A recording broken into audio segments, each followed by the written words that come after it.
sinungaling si Matibag, sinungaling ang NBI, at sinungaling yung mga mainstream media.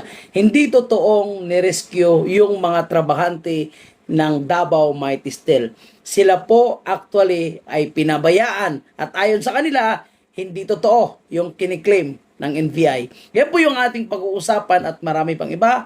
At kung bago lang po kayo dito, huwag kalimutang i-like mga kababayan.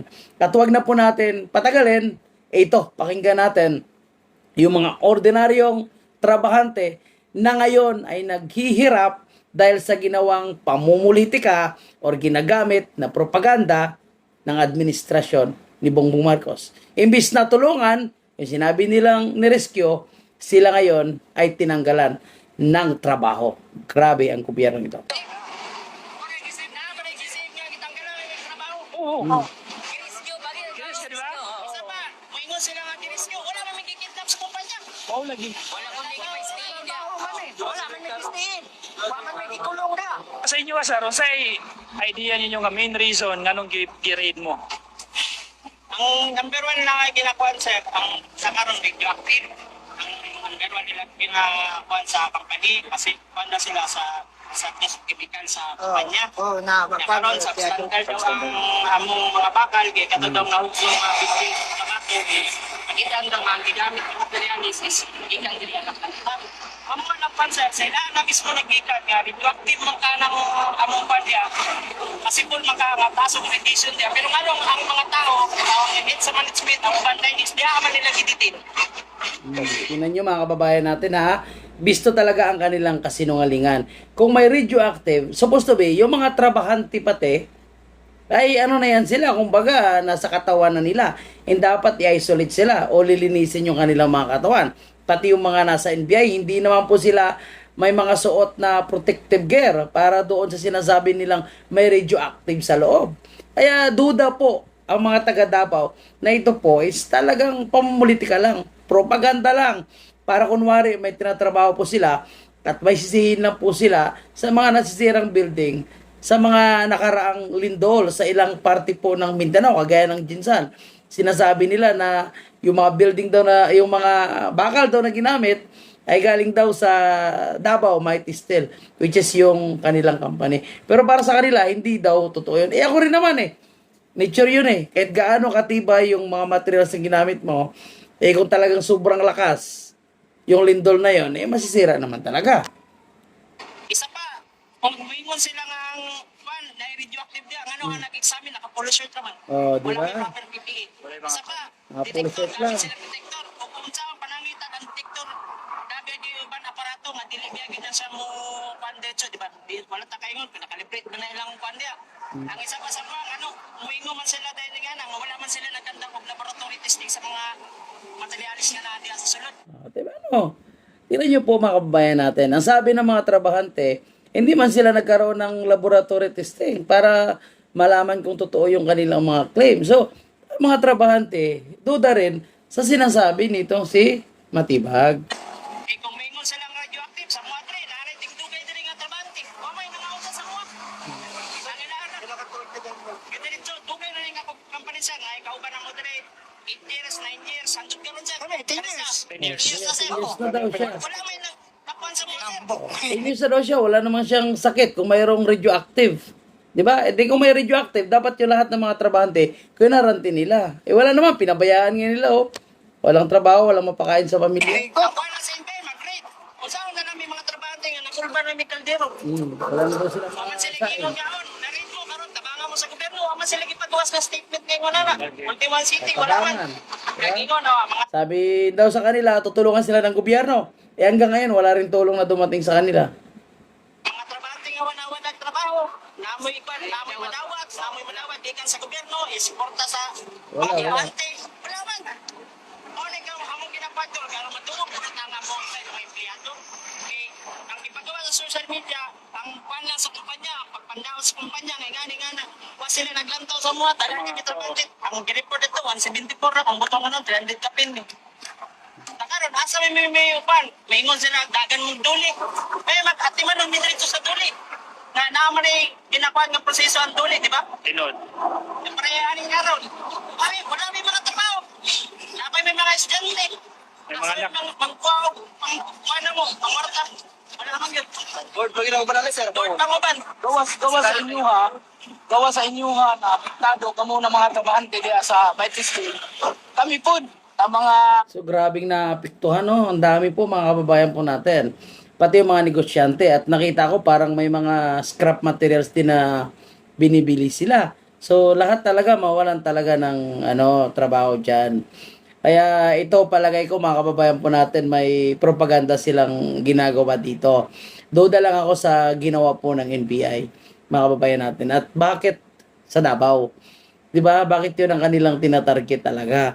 Palagi ko gusto talaga nilang sirain at gusto nilang magkagulo diyan sa Davao. Tingnan niyo ilang empleyado diyan. Ang sabi nila ni rescue. Paano ni rescue? Unang-una, mga kababayan, hindi naman sila kinidnap. Pangalawa, hindi naman sila forced labor. Sila po ay pinapatrabaho ng tamang oras. At kung ni-rescue yan, sabi nga ng mga trabahante, saan yung tulong? Paano nila kami ni-rescue? Diba? Wala naman silang tulong, puro lang sila pangako. Puro lang paninira sa company daw. At sabi pa nga ng mga trabahante, kung may problema po sila sa company lang dapat, huwag nila kami idamay. Kasi kami, may pamilya din kami. At yung mga, yung mga nagsusupply dyan, at saka bumibili ng mga bakal, apektado rin ngayon. negosyante. Apil po may na apektado kay kita man may ka-deliver. Oo. So, mo na amo ang gianhi po dire para mo simpatiya po sa inyo, no? Kay kami po, bisan og dili may trabahante diha, sama ninyo, isa po minsan napituhan kay di Yes, man sir. po may makadeliver diha sa kumpanya. No? So, dako po ang dili kay kamera po. Daghan po mga dependent po sa mo ang napituhan. Umikan aning ilahang gibuhat, ilahang pag-rate diha sa Kapag ingon sir, iputay sa mga kamanda sir na ang media di na pasod yun ay na-meeting dito. Involved sila media nga mo pa na anong i-hold nila ang media sir. Saan man, dili nila taga-agwi ang kumpanya nga mas Okay. So, yung nangyari pala, pagpasok ng NBI, hindi sinama yung media. Pagkatapos nila na-clear na, tsaka nang nila pinapasok ang media. So, may focus nga. tungog ang mga ulo sa trabahante. Karon sir na natapot media, nagawilga media, dahil moabot media, naog din sila. Sa may kwan lang, gusto na ipakwan sa mga alos, dili, murag may gimo, gimin lang kanang amang gani. Sa mga lang sir, number 1 sa mga sir, sa NBI, o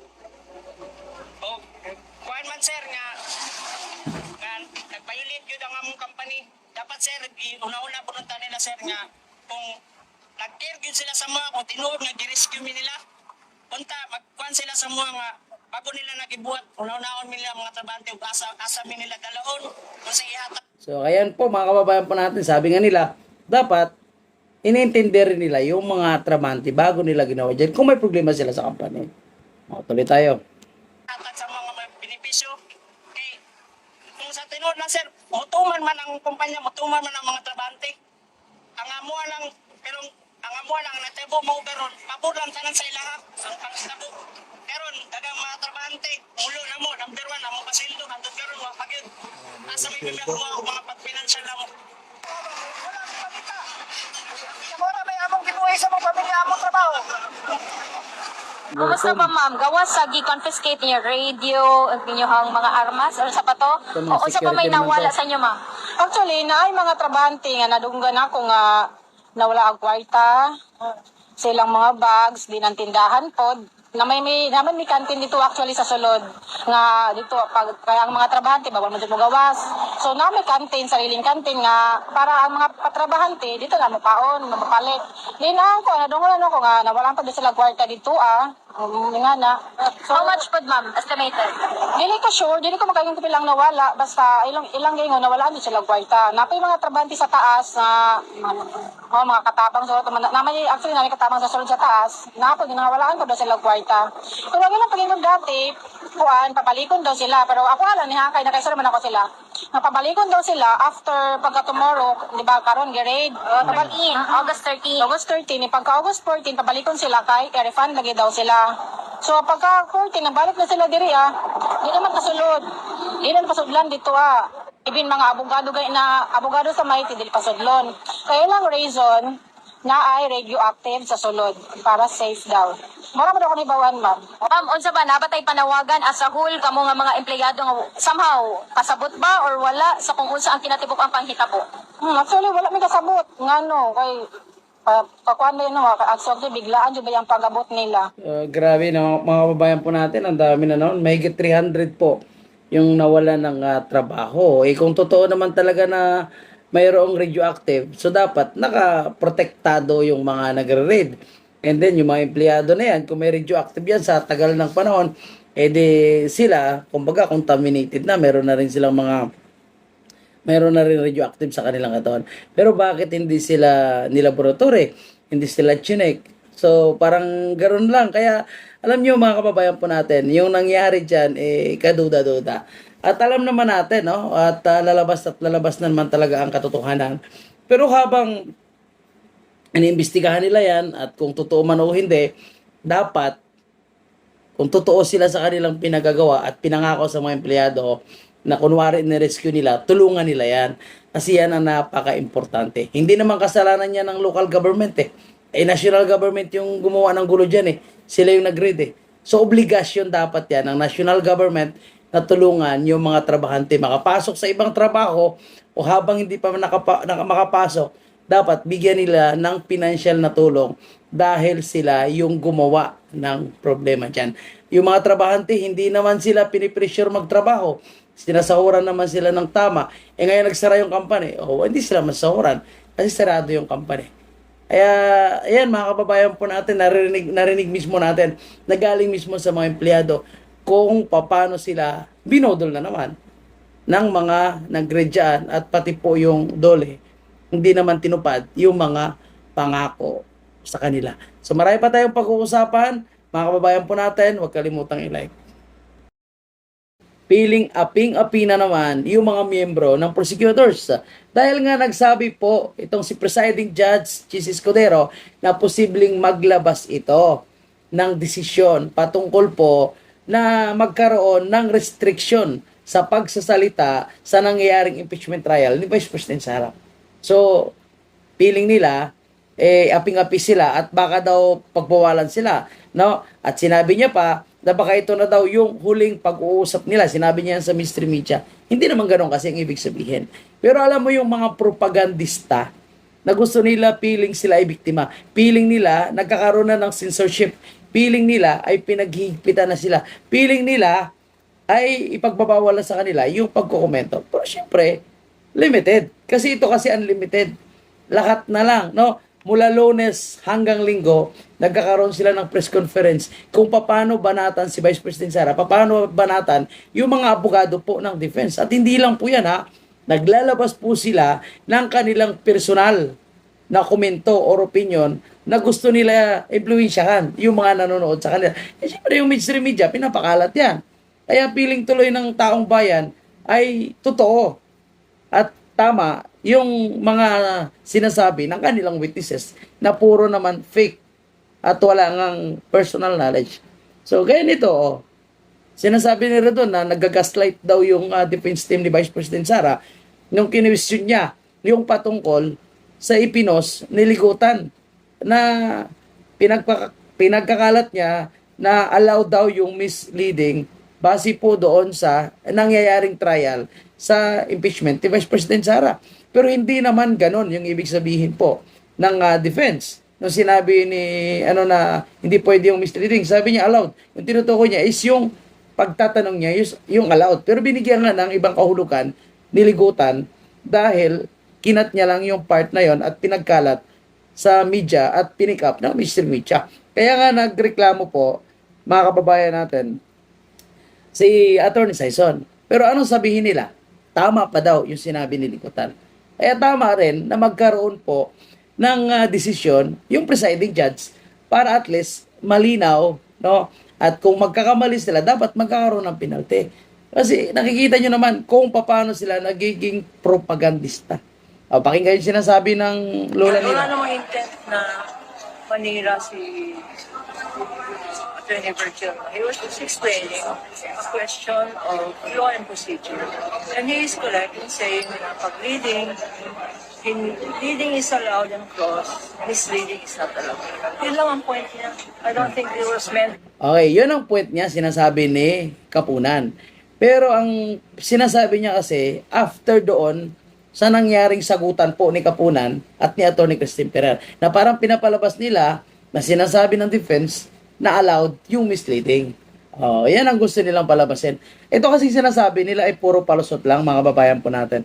Pero syempre, nakita naman natin at narinig po ng lahat, no, ang mga pangyayari. Kaya sinasabi po nitong si Representative Chihuahua na marami daw nagpapakalat ng fake news, eh baka kapag bawalan daw silang magsalita, eh baka mananalo daw ang fake news. Yang tanong natin, sino ba yung nag-fishing expedition? Di ba fishing expedition ay magpapakalat ng fake news? Sino ba yung puro na lang propaganda against kay Vice President Sara? Sino ba nagsasabi na overwhelming yung evidences? Sino ba nagsasabi na may mga matitinding pasabog? Di ba sila? Tapos pagdating ng kanilang mga witnesses, bukya naman pala. Kahit mismo yung kanilang NBI director, no, ay bukya din naman. Anyway, pakinggan natin sinasabi ni Chihuahua. Usong-uso ngayon yung fake news. At yung oras pa ng kanilang ng aming hearing ay alas 10 hanggang alas 3. Eh, bibihira sa mga kababayan natin ang talagang nakakatutok dahil ito yung oras ng trabaho. So ngayon, O, di ba? Ang gusto nila, magtutok ang sambayan ng Pilipino sa nangyayaring impeachment trial. Kasi nakita din nila na walang masyadong interesado sa impeachment trial, sa live ng impeachment trial. Kasi boring naman talaga. Ang sarap na nga lang matulog, no? Kung hindi lang natin tinututukan ito para malaman natin yung katotohanan. At kung hindi lang siguro ako vlogger, hindi rin ako manonood dyan. Diba? Kasi boring talaga. Pero kailangan natin malaman yung lahat at ibalita, ibigay ang update sa ating mga kababayan. Boring naman talaga. And sinasabi nila, dahil wala daw nanonood, baka mauna daw yung fake news. Eh, ang tanong, sino ba yung nagbabayad ng media? Sino ba yung nagbabayad ng mga vloggers at nagbabayad ng trolls para magpakalat ng disinformation against po kay Vice President Sara? O, baka may alam sila kung sino may troll farm.